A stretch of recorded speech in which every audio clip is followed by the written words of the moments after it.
Welcome to The Explainer. Today, we're dissecting what seems like a totally mundane artifact of modern life, the workplace email. But you guys, this isn't just any email. We're doing a forensic deep dive into a very specific real-world thread that just perfectly captures the wild, unpredictable nature of corporate communication. If you've ever worked in an office or honestly, even just been on an email thread that completely derailed, you're going to find the anatomy of this exchange absolutely fascinating. Okay, let's dive into this. Just imagine for a second. You open your inbox on a Wednesday morning expecting standard professional correspondence, and you are confronted with this exact sentence. That's why you are known as Crazy Magnet Saunders to your colleagues. Like, literally no context, just that incredibly specific, highly unusual phrase sitting right there waiting for you. It's totally bizarre, right? It breaks absolutely every rule of standard corporate speak. So today, we're going to look at exactly where this sentence came from, the environment it was sent in, and what it actually tells us about how people communicate at work.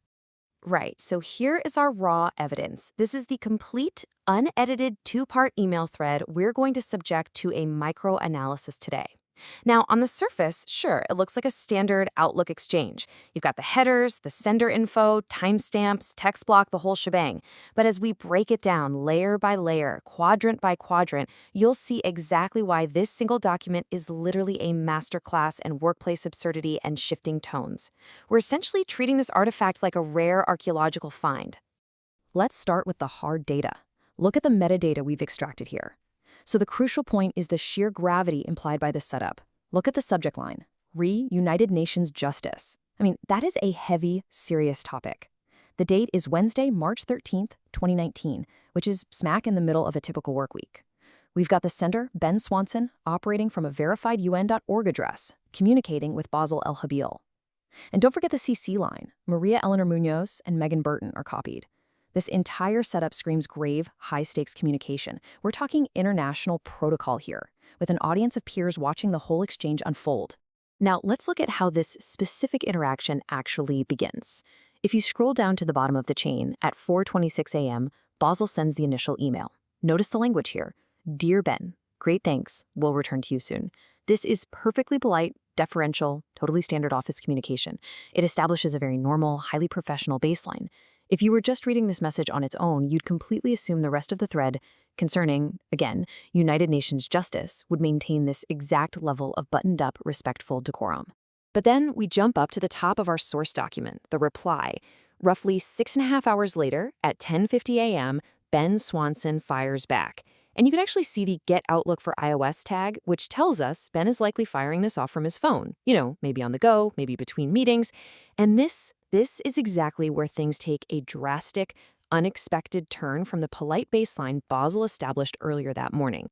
Now, what's really interesting about this slide is the absolute jarring tonal contrast we've mapped out. On the left, we have our polite baseline from Basel at 4:26 a.m. Friendly, normal, standard protocol.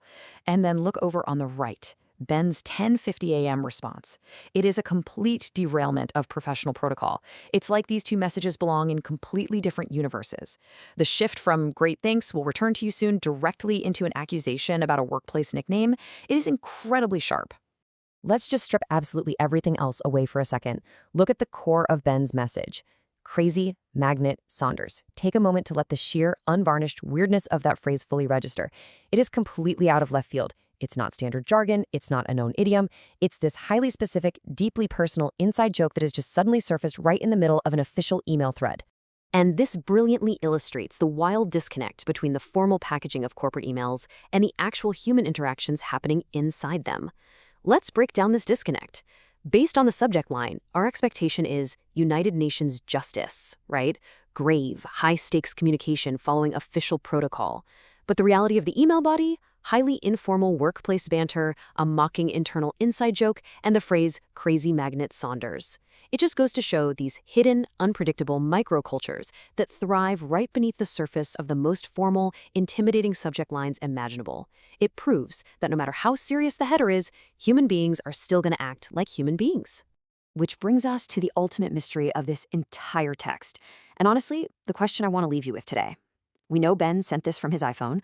We know Basel, the recipient, is the one being told this is his nickname. Maria and Megan are watching this all happen on the CC line. But in an official thread titled United Nations Justice. Who exactly is Saunders?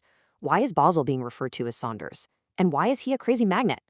Well, it's a hilarious, enduring mystery of the modern workplace that we may literally never solve.